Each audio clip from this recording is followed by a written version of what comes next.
बाबा सामने तो आ गया, लेकिन सवाल के जवाब अभी नहीं आए। आखिर वो 4 दिन फरार क्यों रहा?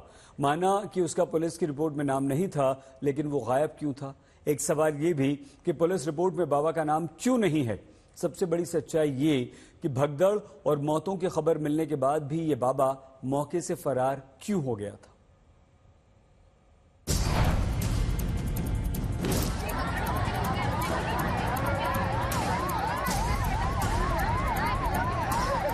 सभी शासन एवं प्रशासन पर भरोसा बनाए रखें।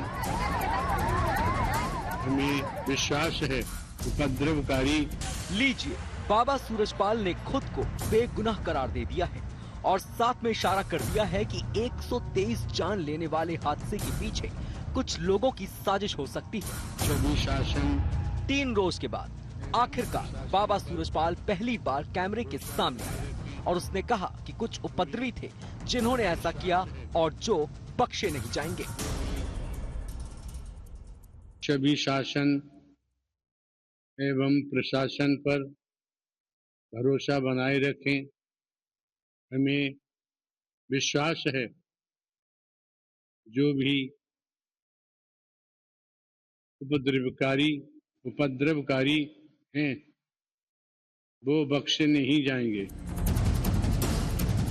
उधर पुलिस अब तक बाबा के 6 सेवादारों को पहले ही गिरफ्तार कर चुकी है और आखिर में बीती देर रात दिल्ली के एक अस्पताल से मुख्य आरोपी और मुख्य आयोजक रहे देव प्रकाश मधुकर को भी गिरफ्तार कर लिया गया। पुलिस के एफआईआर में बाबा का नाम पहले ही नहीं था। मधुकर दिल्ली के एक अस्पताल में इलाज करा रहा था। हाथरस पुलिस जब अस्पताल पहुंची तो मधुकर ने सरेंडर किया, फिर उसे गिरफ्तार किया गया। हाथरस कांड के बाद देव प्रकाश मधुकर वहां से भाग गया था और भागकर दिल्ली आ गया था। उस पर 1 लाख का इनाम रखा गया। एक अजीब बात यह है कि बाबा के वकील का कहना है कि हमने मधुकर को सरेंडर करवाया है। पुलिस उनसे पूछताछ करे क्योंकि बाबा का कोई गुनाह नहीं था और न ही बाबा ने कुछ किया था। हाथरस प्रकरण में जो एफआईआर में नामजद किए थे देव प्रकाश मधुकर, जिसे मुख्य आयोजक कहा गया था, आज हमने पुलिस को, एसआईटी को और एसटीएफ को यहां दिल्ली से उनके सामने, क्योंकि इलाज करा रहे थे, बुला के सरेंडर कर दिया है। ये मेरा वादा था कि हम कोई एंटीसिपेटरी बेल नहीं लगाएंगे, कोई एप्लीकेशन नहीं लगाएंगे और हम किसी कोर्ट में नहीं जाएंगे, क्योंकि हमने किया क्या, हमारा अपराध क्या है। वो इंजीनियर हैं, हार्ट पेशेंट थे। डॉक्टरों ने कहा ठीक अब थोड़ी सी स्थित है। हमने बिना किसी देर लगाए, लोग कहते अगले दिन, हमने आज वादा किया था, आज आप लोगों से कहा था कि हम देव प्रकाश मधुकर को सरेंडर करेंगे, पुलिस के सामने ले जाएंगे, पूछताछ करें, इन्वेस्टिगेशन में भाग लें, जांच में भाग लें। हमने उनको सौंप दिया है। बाबा के वकील की बात से साफ है कि वो पूरे मामले से पल्ला झाड़ रहा है। वो सारा दोष आयोजक पर मढ़ रहा है। अभी इस मामले में कुछ और गिरफ्तारियों से भी इनकार नहीं किया जा सकता, क्योंकि एसडीएम की रिपोर्ट में दावा किया गया था कि बाबा के सेवादारों ने ही उनको सुरक्षित बाहर निकालने के लिए भीड़ से धक्का मुक्की की थी। बाबा के सेवादारों की तादाद काफी थी। ये वो वीडियो है जिसमें हादसे के तुरंत बाद एक कार से बाबा मौके से निकलता दिख रहा है। कार के आगे बाइक सवार उसके कमांडो हैं। सवाल ये है कि बाबा हादसे के तुरंत बाद मौके से क्यों निकल गया? उसने मौके पर रुकना जरूरी क्यों नहीं समझा? हादसे के बाद आखिर बाबा कैसे भागा, हम आपको सीसीटीवी के जरिए समझाने की कोशिश कर रहे हैं। देखिए, भगदड़ वहां 2 तारीख को मची, उसके बाद बाबा वहां से भागने की तैयारी करता है। ये अगर आप देखेंगे सीसीटीवी में, ये ब्लैक कैट कमांडोज आप देख पा रहे हैं, ये बाबा की पूरी आर्मी है। ब्लैक कैट कमांडोज निकल रहे हैं एक के बाद एक बाइक पर, ये देखिए। और उसके बाद अब ये बाबा का काफिला दिखाई देगा, जबकि डिवाइडर पर बाबा की जो आर्मी है वो आपको यहाँ पर, ये सफेद गाड़ी में बाबा यहाँ से नहीं निकला, ये पूरा बाबा का काफिला है। हादसे के बाद कि ये सीसीटीवी की तस्वीरें हैं जिसमें जब भगदड़ मचती है तो बाबा यहां से फरार हो जाता है। पहले हमने आपको ब्लैक कैट कमांडोज दिखाए, उसके बाद बाबा जो व्हाइट कलर की गाड़ी है उसमें बैठकर जाता हुआ दिखाई दिया। साफ तौर पर बाबा खुद को बेगुनाह बता रहा है और रिपोर्ट में नाम नहीं आने से भी लग रहा है कि पुलिस भी उसको लेकर फिलहाल नर्म है। संतोष शर्मा के साथ अरविंद ओझा, आज तक। हाथरस के एसपी निपुण अग्रवाल, अभी तक पुलिस ने जो भी कार्रवाई दी है उसके बारे में बता रहे हैं।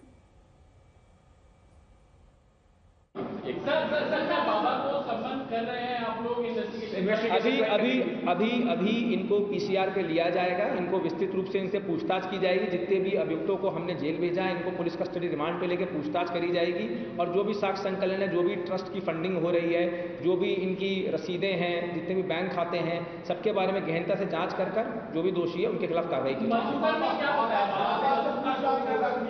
अभी इनको पीसीआर पे लेके जो भी आगे ये बताएंगे उसमें आगे कार्रवाई की। सर, जब घटना हुई तो उसके बाद क्या मधुकर ने बाबा को फोन करके 11 मिनट बात की? अभी इसके बारे में इनको पीसीआर लेके तब बातचीत होगी। इनके सीडीआर का खंगाले जा रहे हैं। इनकी जो भी आईपीडीआर है, सीडीआर से उनको खंगाला जा रहा है और उसके बाद जो भी बाबा का भी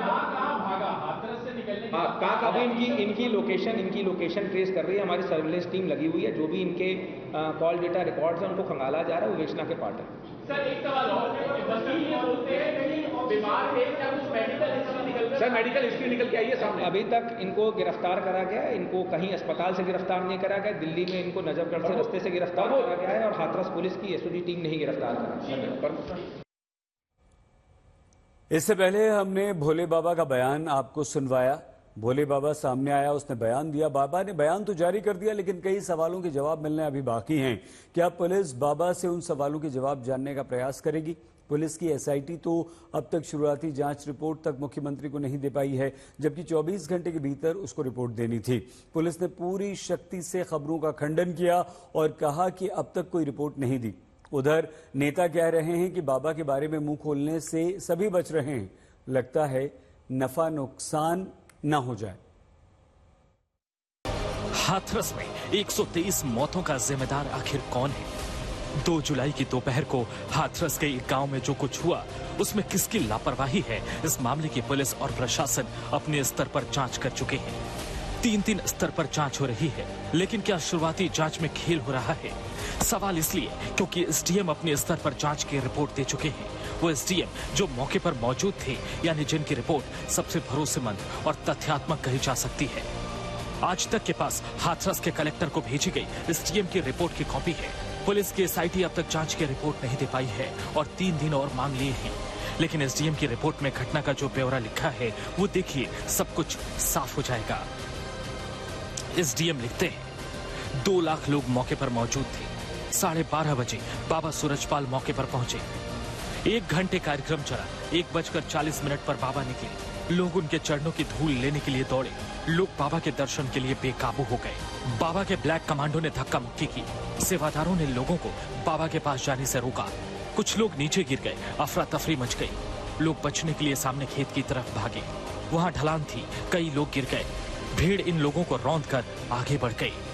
अब आते हैं पुलिस की एसआईटी की जांच पर। पहले ये खबरें आई कि एसआईटी ने अपनी शुरुआती जांच रिपोर्ट दे दी है। इसमें बदइंतजामी का भी जिक्र किया गया है, लेकिन कुछ घंटों के भीतर ही पुलिस ने सफाई दी कि कोई रिपोर्ट अब तक नहीं दी गई है। ये भी अपने आप में कुछ शक पैदा करता है, क्योंकि सीएम योगी आदित्यनाथ ने इस मामले में 24 घंटे में रिपोर्ट मांगी थी। एसआईटी 200 लोगों के बयान ले चुकी है, लेकिन उसने अभी तक कोई शुरुआती रिपोर्ट नहीं दी है। पुलिस पहले ही कह चुकी है कि बाबा अपने कार्यक्रमों में पुलिस और प्रशासन को नहीं आने देता था। प्रकाश में आई कि वहां पर ये किसी भी व्यक्ति को वीडियो बनाने से रोकते थे। वह पुलिस प्रशासन को, जो अभी तक की हम लोग की पूछताछ और साक्ष्य संकलन है और जो वीडियो आप लोग के माध्यम से भी प्राप्त हुए, उसके अंदर देखा गया कि इनके द्वारा खुद ही अपने आप को भीड़ नियंत्रण का प्रयास किया जाता है और किसी प्रकार की पुलिस वहाँ पर या प्रशासनिक व्यवस्था को ये लोग एक तरह से अलाउ नहीं करते हैं। इनके अपने इसमें रिजर्वेशन है। और अब बात उस न्यायिक जांच की जो आज से शुरू हो रहा है। इसमें 3 मेंबर हैं। यह आयोग आज फुलरई मुगलगढ़ी जाएगा, जहां भगदड़ मची थी। आयोग पुलिस और प्रशासन के अफसरों से बात करेगा, मौके पर जाएगा और लोगों से बात करेगा। घटना के बारे में दस्तावेज जांचेगा। कल दोपहर तक ये जांच चलेगी। जांच अभी जारी ही है, लेकिन यूपी के मंत्री बचाव में उतर आए हैं। सरकार का कोई फेलियर नहीं है। सरकार से जितने लोगों की परमिशन मांगी गई सरकार ने दी, अधिकारी प्रशासन ने दी, लेकिन अगर उससे डबल भीड़ आ जाए तो प्रशासन को भी नहीं पता होता कि इतनी भीड़ आ जाएगी। अब जांच निपटने के बाद पता चलेगा कि असली गुनहगार कौन था। क्या ऐसी नजीर बनेगी कि ऐसे जानलेवा हादसे फिर न हो। अरविंद ओझा, संतोष शर्मा के साथ समर श्रीवास्तव, आज तक।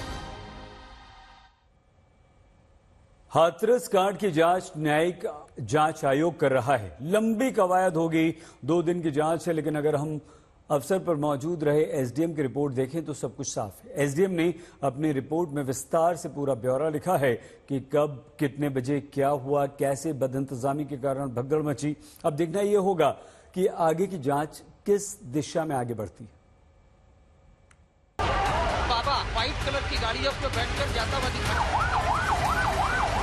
अपने भोले भाले भक्तों को मरते हुए, तड़पते हुए, कुचलते हुए, सिसकते हुए छोड़कर भोले बाबा ऐसा भागा है कि पूरे 3 दिन हो गए, पता नहीं कौन से लापता गंज में जाकर छुप गया। हाथरस के सत्संग में 121 मौतों का जिम्मेदार सूरजपाल उर्फ नारायण साकार हरि उर्फ भोले बाबा अपने कौन से आश्रम की कौन सी रहस्यमयी गुफा में छुपा है जो पुलिस भी उसे खोज नहीं पा रही।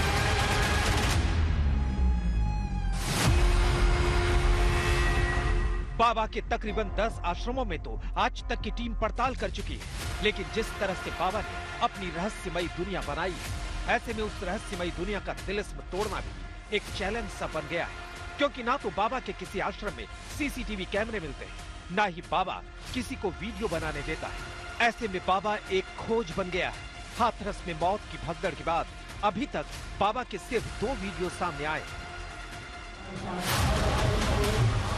वीडियो नंबर 1, बाबा का ये वीडियो उसके सत्संग में हुई मौत की भगदड़ से ठीक पहले का है। जी हाँ, बाबा नारायण साकार हरि आखिरी बार इसी वीडियो में नजर आता है। आप देख सकते हैं बाबा आसन पर बैठा हुआ है और सैकड़ों हजारों भक्त उसे सुन रहे हैं। बाबा की भक्ति में लीन हो रहे हैं और बाबा प्रवचन दे रहा है। वीडियो नंबर 2, और ये है बाबा का दूसरा वीडियो।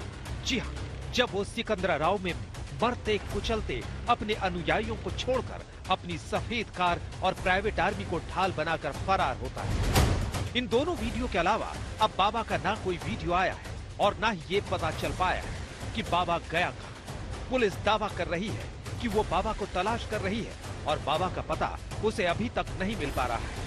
बाबा कहाँ छुपा है ये तो रहस्य बना हुआ है, लेकिन उसे बचाने के लिए वकील आ गए। और तो और बाबा वकील के जरिए अपने अनुयायियों तक संदेश पहुंचा रहा है। जब 123 लोग मर जाते हैं, वो वकील के जरिए संवेदना प्रकट कर रहा है।